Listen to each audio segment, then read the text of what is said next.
মেয়ে আমাদের পছন্দ হয়েছে ভাইজান। মেয়ে মাশাআল্লাহ, আমার ঘরের লক্ষ্মী। আমি এমনিই চেয়েছি। এখন আপনারা আপনাদের মতামত বলুন। চাইলে আমার ছেলেকেও জিজ্ঞাসাবাদ করে যাচাই বাছাই করতে পারেন। আমাদের আপত্তি নেই। তেমন হলে আজই আমরা আংটি পরিয়ে যাব। তারপর শাহিনা অর্থাৎ পাত্রের মা ছেলের শুভর উদ্দেশ্যে বললেন, তোর মতামত বল, আপত্তি আছে আজই আংটি পরিয়ে গেলে? শুভ বলল, না আম্মু, আমার আপত্তি নেই, তবে সামিহার সাথে একটু কথা বলে নিলে ভালো হয়। শুভর এই কথা শুনে উপস্থিত সবাই সম্মিত দিল। আর সিরাজ মির্জাও বললেন, আমাদের কোনো আপত্তি নেই। ছেলেও আমাদের পছন্দ, আমরা আগেই খোঁজ নিয়েছি। আপনারা আপনাদের মতো সব করতে পারেন। সিরাজ মির্জার কথায় মির্জা বাড়ির সবাই সম্মতি দিলেন। তারপর সামিয়াকে বলা হলো শুভকে নিয়ে ছাদে যেতে। পাশে শুভর বোন শেফা বসেছিল, সে সহ বাড়ির ছোটরা গেল তাদের উদ্দেশ্যে। শুভ শেফার বড় ভাই। সে অস্ট্রেলিয়ায় থাকে, সেখানে পড়াশুনো করে, সেখানকার জার্নালিস্ট সে। ছেলেও ভালো মাশাআল্লাহ, আর কি চাই। বিয়ের পর সামিয়াকে নিয়ে সেখানে যাবে, মূলত বিয়ের জন্যই আসা। এত ভালো সম্বোধন, তাই বিদেশ বলেও অনীহা করেনি সামিয়ার বাবা মা সহ সিরাজ মির্জা। বৃষ্টির পর পরিবেশ আবহাওয়া হয় ঠান্ডা শীতল, তেমনই আবহাওয়া আজ শীতল, ভালোই ঠান্ডা। বিকালের পর মনে হচ্ছে সেই আবহাওয়ায় ছাদে দাঁড়িয়ে আছে অথই মাটির দিকে মুখ করে। সে যাচ্ছে, খুব করে যাচ্ছে, কাঙ্ক্ষিত মানুষটা আসুক, এক ঝলক দেখবে তাকে, মনটা শান্ত করবে। এই বুকে যে প্রচুর ব্যথা হচ্ছে এখনো। সে কখন থেকে দাঁড়িয়ে আছে সে, কিন্তু তার আসার কোনো খোঁজ নাই। গায়ে জ্বর নিয়ে দাঁড়িয়ে আছে, দুই চোখ মেলে। ঠান্ডা হাওয়া বইছে, এর মাঝে সাথে কি করছিস তুই? তার উপরে গায়ে জ্বর। অন্তরার কথায় পিছন ফিরে তাকালো অথই। দেখলো কোলে মেয়েকে নিয়ে দাঁড়িয়ে আছে তার বোন। মৃদু হেসে কাছে এগিয়ে গেল, বোনের কোল থেকে মেয়েকে নিয়ে খেলা শুরু করলো। সাথে নানান কথাও বলেছে বাচ্চাটার সাথে। বোনের কথায় উত্তর করলো না আর। এমন ভাবলেশীন ব্যবহার লক্ষ্য করলো অন্তরা। বোন তো এমন করে না, সে আসলে পাগল হয়ে থাকে। সে মেয়ে এমন মনমরা কেন? ভালোভাবে পর্যবেক্ষণ করলো সে। কেমন মনমরা লাগছে, কিছু কি হয়েছে? সেও যে এমন একটা সময় পার করে এসেছে। বোনকে বোঝাতে বলল, কিছু কথা জানিস তো মনি, আমাদের সবার হৃদয়ে একান্ত একটা নিজস্ব জগৎ থাকে, একান্ত একটা নিজের মানুষ লাগে, যাকে একান্তে আমার বলে সম্বোধন করতে চাই। আমার শব্দটা কিন্তু নিজ একান্তের অধিকারের শব্দ। সে একান্ত আমার মানুষটার কাছে আমার শেষও হয়ে যেতে চাই। আমরা চাই সেই মানুষটা আমাদের খামখেয়ালি বুঝুক, আমাদের রাগ অভিমান দুঃখ সব কষ্ট বুঝুক, আমরা না বলতেই বুঝুক। বোনের এসব কথায় চমকে পাশ ফিরে বোনের দিকে তাকালো অথই। কেমন রহস্য কথা, এমন কথা বলল কেন তার বোন? তাকে ভালোভাবে পর্যবেক্ষণ করে বলল, আপা। অন্তরা মলিন হাসলো, বোনের দিকে তাকিয়ে বলল, জানিস মনি, আমি একসময় কারো কাছে অনেক কিছু আশা করতাম। আমার সে নিজস্ব জগতে তাকে খুব করে চাইতাম, আমার করে চাইতাম, এতটা চাইতাম তাকে, তার জন্য কত শত পাগলামো করতাম, এমন সব পাগলামো করতাম যেন তার একটা ইশারায় তার কাছে, তার জন্য আমিও শেষ হতে রাজি থাকতাম। কিন্তু আফসোস, সে আমার সেই খামখেয়ালি কষ্ট বোঝেনি, নিজেকে শুধু তার কাছে প্রকাশ করে গেছি। অপাত্যে দান করেছিলাম আমার প্রথম অনুভূতি, আশা চাওয়া সব।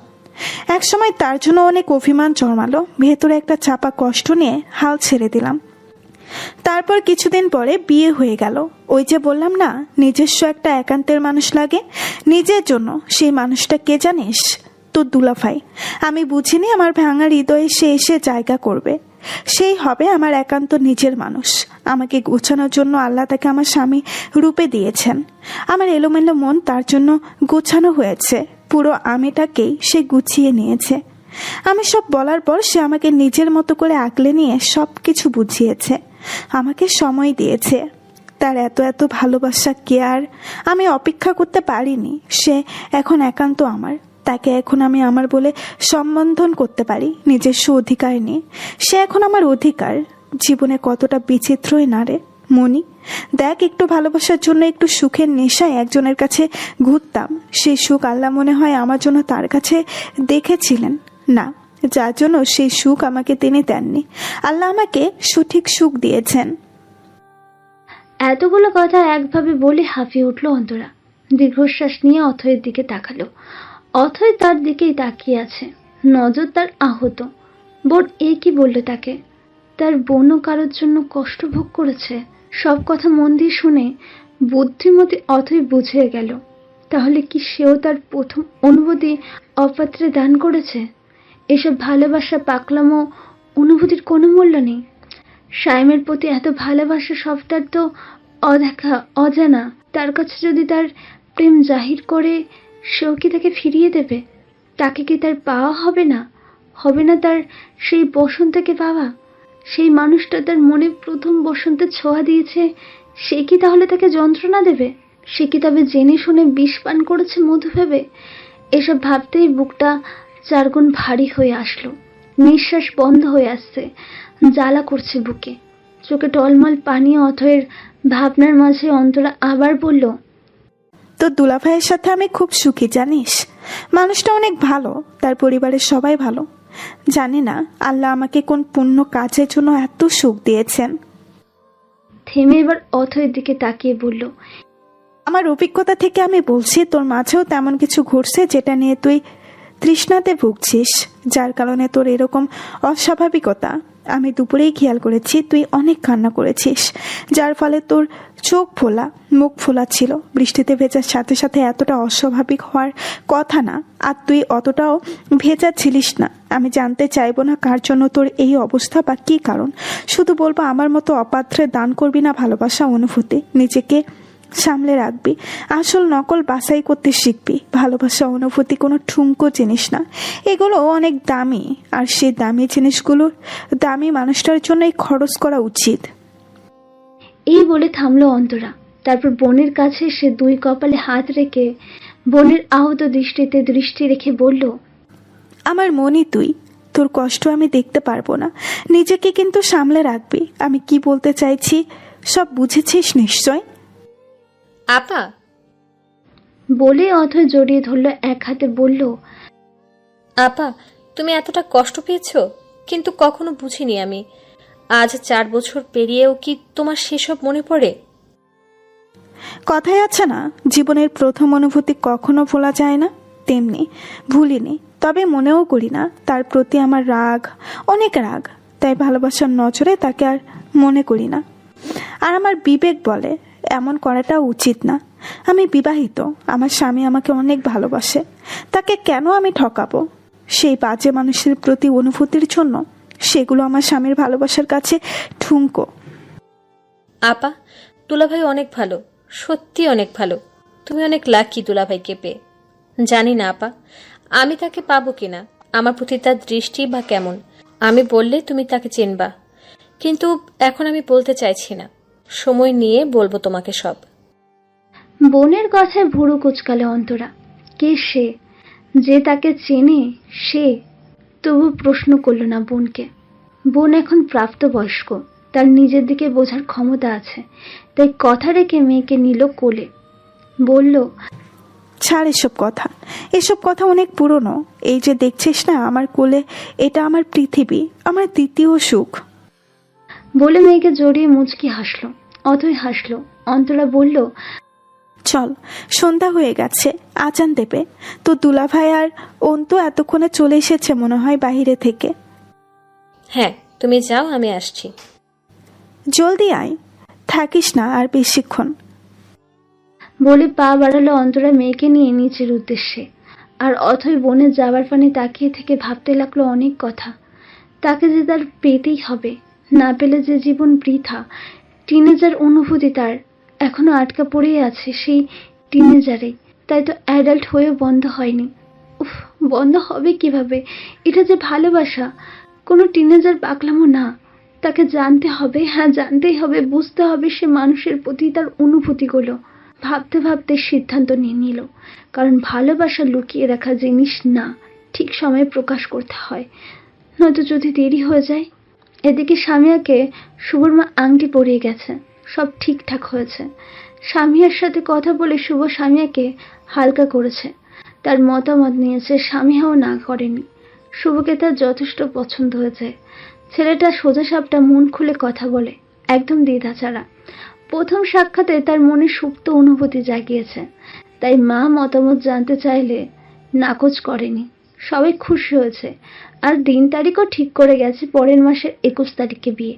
সবাই শুনে আলহামদুলিল্লাহ পড়েছে। বাড়ির ছোটরা তো সেই আনন্দে মেতেছে। আর সাইমকে দেখে শেফা তো প্রথমে অবাক হয়েছে, একদম কিং কর্তব্যে বিমূঢ় হয়েছিল, আবার ভয়ে কথাও তেমন বলেনি, কিন্তু বাড়ির বাকিদের সাথে বেশ ভালো ভাব হয়েছে। ক্যাম্পাসের ভেতর বসার স্থানে গাছের নিচে বসে বন্ধুমহল আড্ডা দিচ্ছে। সব ধরনের আড্ডা চলছে সেখানে, গান থেকে শুরু করে। তো আড্ডার মাঝেই সায়ন গান ধরল। আমার বন্ধু যখন বউ লইয়া আমার বাড়ির সামনে দিয়া। এটুকু বলতেই রাহাব ওর মাথায় চাটি মারল। সায়ন চেতে উঠে বলল, মালিকে গানটাকে সুন্দর করে ধরছিলাম। আলা হাওয়াহীন চিপসের প্যাকেট, মেল ভার্সনে ক জেন্ডার ঠিক কর। পাশ থেকে অনেক বলে উঠল, আরে চিঙ্কু, তুই অমন গান কবি কে? তোর কি বয়ফ্রেন্ড স্যারে দিছে নেই? তুই গান কবি এমনে, বুকে চিন চিন করছে হায়। এটুকু গাইতেই সোহাগ পাপড়ির দিকে তাকিয়ে গিয়ে উঠল। মন তোমায় কাছে চায়। পাশ থেকে পাপড়ি রেগে বলল, কি অশ্লীল গান। পাপড়ির কথায় সোহাগ আবার গিয়ে উঠল। অভদ্র হয়েছি আমি তোমারই প্রেমে। সোহাগের কথায় পাপড়ি মৃদু নাটকে রাগ নিয়ে জবাব দিল, নাটক করছিস? নাটক বন্ধ কর। সোহাগের কথা শুনে মনে ব্যথার ফান ধরে আবারও গানের মাধ্যমে বলল, নাটক বোঝো, আবেগ বোঝো না? ও ললনা। ওর এমন গান শুনে উপস্থিত সবাই জোরে জোরে হেসে উঠল। আর এদিকে অথৈরা তিনজন ক্লাসে যাওয়ার সময় হাঁটতে হাঁটতে থেমে গেছিল পাশে, যখনই সায়ন গান ধরেছিল। পেছনে ছিল বলে কেউ খেয়াল করেনি। ওদের এমন সব আজিগুপি গান গাইতে শুনে ওরাও থেমেছিল। এখন ওদের সাথে তারা তিনজনও হাসছে। পেছন ফিরে ওদের হাসতে দেখে সবাই ওদের দিকে নজর দিল। অনেক জোরে বলে উঠল, আরে মিষ্টি, আসো আসো, তোমরা ওইদিকে আসো। সাহেব এবার চোখ খুলে তাকালো। সে বাইকের ওপর শুয়ে। গতকালের রাগ এখন তার মধ্যে বিরাজমান, তার জন্য বেশি কথা বলছে না। আবার অনেকের এই ন্যাকামিতে চোখ খুলে উঠে বসলো। তারপর হাতের মুঠোয় থাকা চিরকুটে আরো একবার চোখ বোলালো। আপনি আমার 5 বছরের অপেক্ষা সাইম ভাই, আর কত অপেক্ষা করলে আপনার বুকে আমি ঠাঁই পাবো? লেখাটা দেখা শেষ করে অথয়ের দিকে দেখে কেমন করে যেন তাকালো। ওর তাকানোতে দুজনের দৃষ্টির মিলন হলো। বুকের মাঝে ধুপ করে উঠল অথয়ের। এ ছেলে আশেপাশে থাকলেও তার বুক কাঁপে, আর এখন এতটা সান্নিধ্যে এসে কালকের অভিমান আরো ধুয়ে গেল। সাইম এবার বাঁকা একটা হাসি দিয়ে রাহাবের উদ্দেশ্যে বলল, রাহাব, শাওন, বেআইন নিয়ে গান ধর। সাইমের কথার মানে শুধু তিনজন বাদে আর কারো বোধগম্য হলো না। সায়েম, সায়ন আর রাহাব মিলে ওদের তিনজনের দিকে তাকিয়ে গিয়ে উঠল, আসসালামু আলাইকুম বেআইন সাহেব। শেফা হেসে উঠল। যদিও সায়েমকে একটু ভয় লাগে, তার জড়তা কাজ করে ওকে দেখলে, তবু হেসেই সেও সুর তুলে বলল, ওয়ালাইকুম আসসালাম বেআই সাহেব। শেফার উত্তর শুনে বাকিরা চোখ বড় বড় করে তাকালো। এমনভাবে তাকালো যেন কি একটা বিস্ফোরণ হলো এখানে। অথয়ের অবস্থা তো আরো বেশি দেখার মতো। সে একবার পাশে থাকা শেফাকে দেখছে, তো একবার ওদের তিনজনকে দেখছে। বাকিরাও একই কাজই করছে। ওদের এমন রহস্য কথাবার্তা দেখে রীতি আশ্চর্য হয়ে বলল, বেয়ান বেয়ান কেমনে তোরা? রাহাব বলল, শেফার ভাইয়ের সাথে সামিহা বাবুর বিয়ে ঠিক হয়েছে, পরের মাসে 21 তারিখে বিয়ে। রাহাবের কথা শুনতেই নিশা সহ বন্ধু মহলের সবাই মৃদু চিৎকার করে বলে উঠল একসাথে, সত্যি? শুধু অথই নিঃশব্দে দাঁড়িয়ে আছে। ও এখনো কিছুটা আশ্চর্য। তাহলে এই জন্য কাল শেফা আসেনি? মনে মনে বলে শেফাকে মৃদু স্বরে ফিসফিসিয়ে জিজ্ঞেস করলো, বলিসনি তো? উত্তরে শেফা বলল, কালই সব হলো, বলার তেমন সুযোগ হয়নি। আর আমি আগে জানতাম না সামিহা ভাবি সাইম ভাইয়ার বোন, বা ওদের পরিবারের সাথে আমার ভাইয়ার বিয়ের কথাবার্তা চলছে। ওখানে গিয়ে জেনেছি, তোদের সব বলবো পরে। সোহাগ বলল, আরে বাহ, তোমরা দেখি মজা করার মতো আত্মীয় হতে চলেছ। একেবারে বেআইন। তাহলে তো আমারও একটু গাইতে পারবো। এই যে বেআইন সাহেব, ভাবলইয়েন না, এতগুলো বেআইন যেন দেখেও দেখেন না। সোহাগের গান শুনে সবাই হাসলো। ওর কথার উত্তর দিতে সায়ন শেফাকে বলল, কি বেআইন সাহেব ভাবলন? এতগুলা বেআইন আছি, স্টেজে কিন্তু ডিজে হইব, সবার সাথে ডান্স রেডি থাকেন। বলে কলার ঝাঁকালো। ওর কথায় রাহাব কৌতুক করে বলল, তুই হাওয়াহীন চিপসের প্যাকেট, আর কি করবি? ফু দিলেই তুই উড়ে যাবি। বেআইন নিয়ে ডান্স দিমো আমি।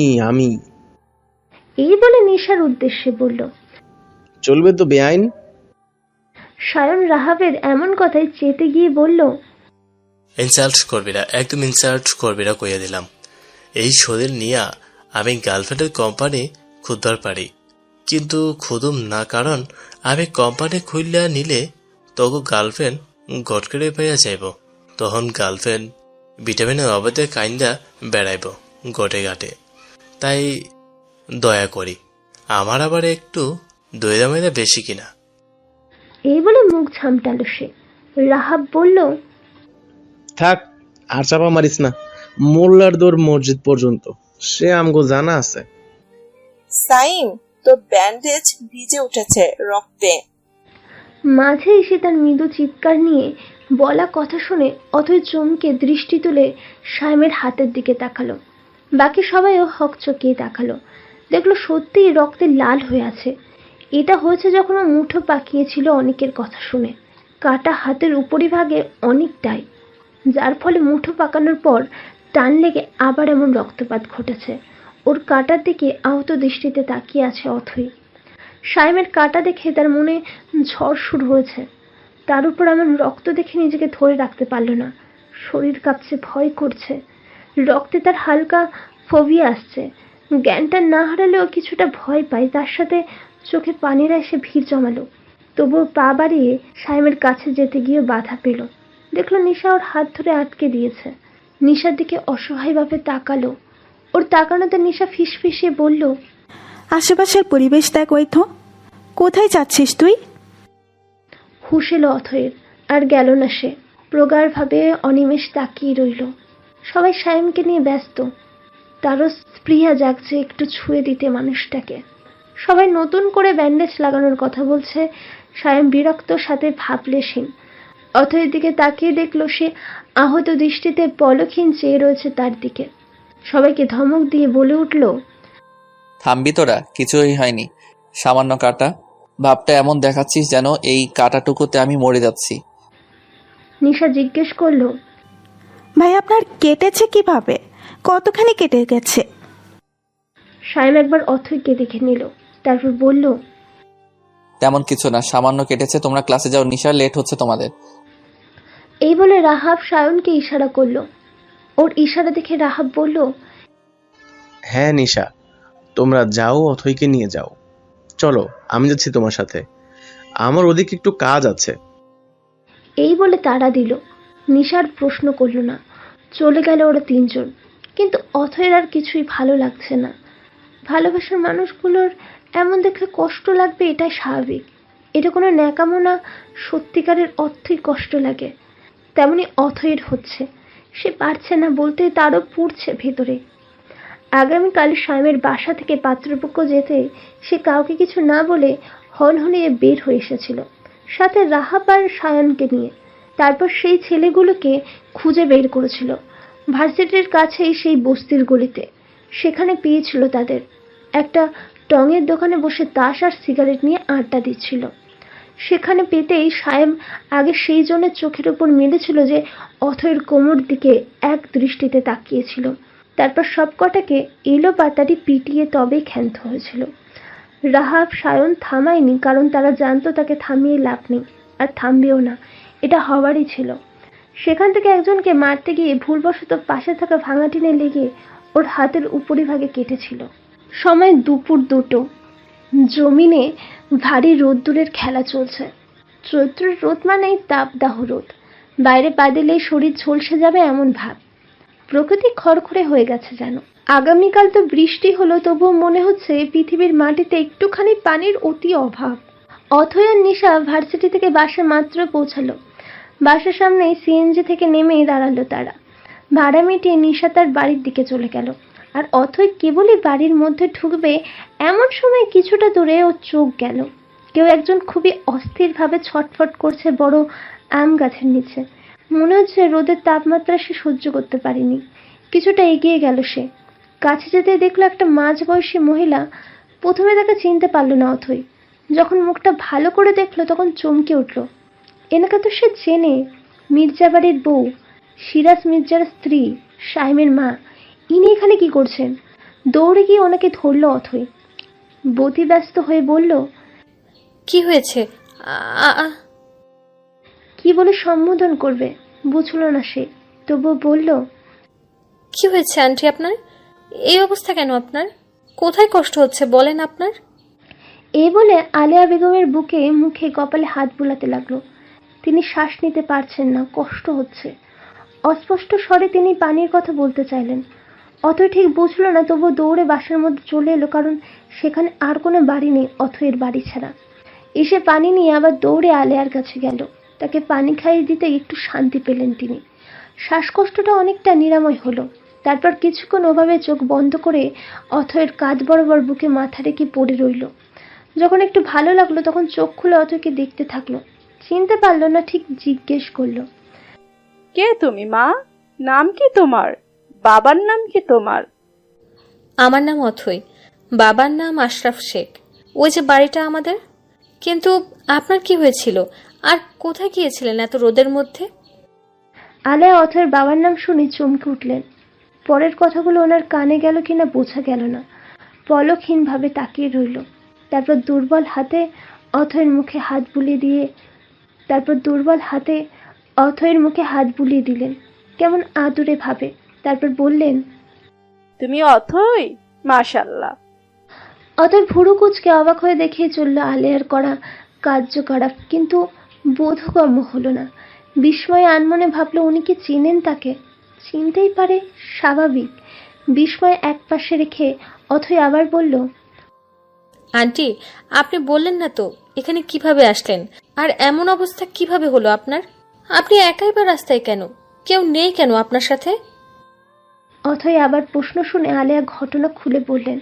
আলেয়ার বাবার বাড়ি আর শ্বশুর বাড়ি থেকে বেশি দূর না, হেঁটে গেলে 20 মিনিট লাগে, আর সেটা যেতে অথৈয়ের বাড়ির রোড থেকে গেলেই 20 মিনিট লাগে। আরেক রোড দিয়ে যাওয়া যায়, সেটাতে অনেকটা ঘুরে যেতে হয় বা আসতে হয়। তিনি আজ বাবার বাড়ি থেকে বড় ভাবির ফোন পেয়েছিলেন। ভাই নাকি একটু অসুস্থ, তাই তিনি সকালের পর সেখানে গিয়েছিলেন। একাই গেছিলেন, বাসায় কেউ ছিল না নিয়ে যাবার মতো। সিরাজ মির্জাও কাজে একটু শহরে গেছেন, আর ছেলে মেয়েরাও কেউ ছিল না, যার ফলে একাই গেছিলেন। ভেবেছিলেন ভাইকে দেখিয়ে চলে আসবেন। দুপুরের মাঝে আর পরিকল্পনা মাফিকই আসতে গিয়ে তিনি ভর দুপুর সময়ে কোনো গাড়ি পাননি। এটা গ্রাম কি না, শহরের মতো তো আর না। যাই হোক, তারপর তিনি জলদি ফিরবেন বলে গাড়ির জন্য আর অপেক্ষা করেনি। ভাইয়ের ছেলে মেয়েরা কেউ থাকে না, সব বিয়ে হয়ে গেছে, আর কেউ পড়াশোনার সুবাদে বাইরে থাকে। তাই তিনি একাই চলে এসেছেন মাঠের রাস্তা ধরে। বাড়িতে নাহিদা ছাড়ার কাউকে জানাননি, এর জন্য আরো তাড়া ছিল। তাই রোদের মধ্যে জোরে হেঁটে আসতে গিয়ে এমন অসুস্থ হয়ে পড়েন। তাছাড়া ওনার রোদে একটু সমস্যা আছে আগে থেকে। সব শুনে অথৈ বলল, এমনটা করা উচিত হয়নি আন্টি আপনার। অন্তত কাউকে সাথে করে যাওয়া উচিত ছিল আপনার। আলেয়া মুচকি হেসে বললেন, তাহলে তোমার সাক্ষাৎ তো পেতাম না মা। আমার এই অসুস্থ হবার উছিলায় তোমার সেবা তো পেলাম। অথৈ স্বাভাবিকভাবেই নিল কথাটা। তারপর বলল, চলেন আন্টি, আপনাকে বাসা অবধি দিয়ে আসি। আলেয়া বাদ সেধে বললেন, না মা, তার আর প্রয়োজন নেই। আমি এটুকু একাই যেতে পারবো, তোমাকে কষ্ট করতে হবে না। না না আন্টি, আমার কষ্ট হবে না, আমি পারবো। আপনি উঠুন আমাকে ধরে। আলেয়া তবুও শুনলেন না। অথৈয়ের জেদ দেখে তিনি বললেন, আচ্ছা, তুমি শুধু আমাকে তোমার ফোনটা দাও, একটু আমি বাড়িতে কল করে কাউকে পাঠাতে বলছি। আমার ফোন নিয়ে বের হইনি আমি। অথৈ তাই করল। সে আর জোর করলো না, কারণ সেটা তো দুজনেই জানে। বেলা 4টে এখন। সন্ধ্যা সাইফের জন্য অপেক্ষা করছে কলেজের বাইরে। আজ সাইফের ভার্সিটিতে এক্সট্রা ল্যাব ক্লাস ছিল। ক্লাস শেষে 3টার দিকে। এটা হঠাৎই পড়ে গেছিল। এমনটা হয় না অবশ্য, দুজনেরই প্রায় সেম টাইমে ক্লাস শেষ হয়ে যায়, তাই টাইম ম্যানেজ করে তারা একসাথেই আসে 3টার দিকে। তো সেটা সাইফ বলেছে 3টার পর, আর জানিয়েছে আধ ঘন্টা যেন সন্ধ্যা কলেজেই অপেক্ষা করে। আধ ঘন্টার মাঝে সে চলে আসবে। সন্ধ্যা এখন সেটাই করছে। বান্ধবী বান্ধবীগুলো আজ চলে গেল বয়ফ্রেন্ডের জন্য। কলেজের মধ্যে বোর ফিল হচ্ছিল বলে সে বাইরে চলে এসেছে। সচরাচর বাইরে সে আসে না একা, তো আজ এসেছে, তাই ভাবলো একটা আইসক্রিম খাওয়া যাক। যেই ভাবা সেই কাজ। দোকান থেকে একটা কর্ন আইসক্রিম নিয়ে চলে এলো পুনরায় সেই স্থানে যেখানে দাঁড়িয়েছিল। আইসক্রিম খাওয়ার মাঝে কেউ একজন ডেকে উঠল তাকে। ফিরে তাকিয়ে দেখলো একটা তারই ক্লাসের ছেলে, ক্লাসমেট আর কি। সন্ধ্যা তাকে চেনে, তাই ছেলেটা সে হাই বলতেই সেও মুচকি হেসে উত্তর দিল। জিজ্ঞেস করলো কেন ওয়েট করছে। সন্ধ্যাও বলল সবটা। তাই ছেলেটা বলল, তবে চলো ওদিকটা একটু হেঁটে আসি, আর সময়ও চলে যাবে। সন্ধ্যা প্রথমে নাকচ করতে গিয়েও কি মনে করে আর করলো না। ভাবলো হাঁটাই যায়, সময়টা চলে যাবে, তাই রাজি হয়ে গেল। ছেলেটার সাথে হাঁটতে হাঁটতে গল্প করছে আর আইসক্রিম খাচ্ছে। একসময় খেয়াল করলো এটা কেমন শুনশান জায়গা, লোকজন নেই একদম, মাঝারি গলি মতন জায়গাটা। সন্ধ্যার খেয়ালে আসতে গা শিউরে উঠল। লোকালয় থেকে কত দূরে সে বুঝলো না, আর কিভাবে কোন দিক দিয়ে এখানে আসলো সে। ভয় সব তালগোল পাকিয়ে গেল। কথায় আছে না, ভয়ে মানুষ বোধশক্তি হারিয়ে ফেলে, তো সেটাই হয়েছে এখন সন্ধ্যার সাথে। সে ভয়ে ভয়ে ছেলেটার দিকে তাকালো। কেমন অদ্ভুতভাবে তাকিয়ে আছে ছেলেটা, আর কি বিশ্রী সেই চাহনি। সেই চাহনির সাথে ছেলেটাকেও এখন বিশ্রী লাগছে। সন্ধ্যা সব বুঝতে পারলো, আর এটাও বুঝলো সে কত বড় ভুল করে ফেলেছে। এই ভুলের শাস্তি এখন সে কিভাবে পাবে বুঝতে একটু সময় ব্যয় হলো না তার। জমে গেল সে। তবু ভয়ে মৃদুস্বরে ভাঙা ভাঙা কণ্ঠে জিজ্ঞেস করলো, এখানে কেন তারা, এমন জায়গায় কেন এনেছে তাকে। জিজ্ঞেস করার পর যতটা সম্ভব নিজেকে শক্ত রাখলো সন্ধ্যা। ছেলেটা তার এমন প্রশ্নে দাঁত বের করে অদ্ভুতভাবে হাসলো। সন্ধ্যা এবার পারে না সেখানেই মাটি ফাঁক করে লুকিয়ে পড়ুক। কি করবে বুঝতে পারল না। এখান থেকে রক্ষা পাবে কি করে সে, কার কাছে সাহায্য চাইবে সে। এক উপর আল্লাহ ছাড়া তো আর কেউ নেই তাকে রক্ষা করার। তাই মনে প্রাণে আল্লাহর দরবারে ফরিয়াদ করতে লাগলো, দোয়া দুরুদ পড়তে লাগলো। সাথে সাথে দৌড় দিতে যাবে অমনি ছেলেটা হাত চেপে ধরল। এখন তার উপায় কি? আজ কি তাহলে তার জীবনের কঠিন মোড় নিতে চলল? এই জীবনে কি তাহলে তার ধর্ষিতা নামক বিষাক্ত ঘৃণিত শব্দটা যোগ হতে চলল? চোখ লাল, হাত মুঠো পাকানো। মুঠো পাকানোর জন্য পিটা শরীরের হাতের বাহুর পেশিগুলো যেন ফেঁপে ফুলে উঠেছে সাইফের। সে রক্ত ঝরার মতো লাল চোখ নিয়ে তাকিয়ে আছে সেই ছেলেটার দিকে। ছেলেটা এখন পালানোর কোনো রাস্তা পাচ্ছে না, কারণ তার পেছনে দেওয়াল দেওয়া, গলি বন্ধ, আর সামনে স্বয়ং সাহেব দাঁড়িয়ে। সন্ধ্যা সাহেবের বুকে কেঁদেই চলেছে। শক্ত করে সাইফের সাদা শার্টটা মুঠোয় নিয়ে আছে, যেন ছিঁড়ে ফেলবে। আর সাইফের বুক বরাবর কপাল, নাক, ঠোঁট ছুঁয়ে আছে। মুখটা না বাম সাইডে আর না ডান সাইডে, একদম বুকের ওপর সোজাসুজি। চোখ বন্ধ করে জোরে জোরে শব্দ করে কেঁদে চলেছে। সাইফের শার্টটা অনেকটা ভিজিয়ে ফেলেছে ইতিমধ্যে। হাত পা পুরো শরীর থরথর করে কাঁপছে মেয়েটার। সেটা সাইফ সন্ধ্যাকে না ধরেই বুঝতে পারছে। মেয়েটা তাকে শক্ত করে জড়িয়ে ধরে আছে, তবুও যেন তার রাগ কমাতে পারছে না তার রাগের নিরাময় হতে সন্ধ্যার প্রথম আলিঙ্গন। যদিও মেয়েটা জড়িয়ে আছে বলে ভেতরে ভেতরে শিরশির অনুভব হচ্ছে, তবুও যেন রাগের কাছে সেটা প্রাধান্য পাচ্ছে না নাকি আপাতত সে দিতে চাইছে না, বোঝা যাচ্ছে না। এক নাগাড়ে অনেকক্ষণ কান্না করে চলেছে সন্ধ্যা, আর এতটা ভয় পেয়েছে যে কিছুই এখন বোধগম্য করতে পারছে না সে।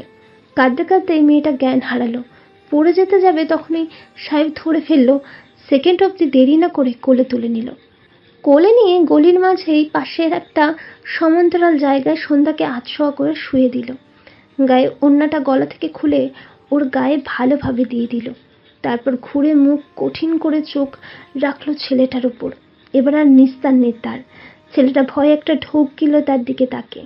আশেপাশে নজর দিল কোনোভাবে যেতে পারে নাকি, কিন্তু না, নেই পালানোর কোনো রাস্তা নেই, আর না আছে আশেপাশে মানুষজন। সাহেব এগিয়ে এসে শুধু একটা প্রশ্নই করলো, আর তা হচ্ছে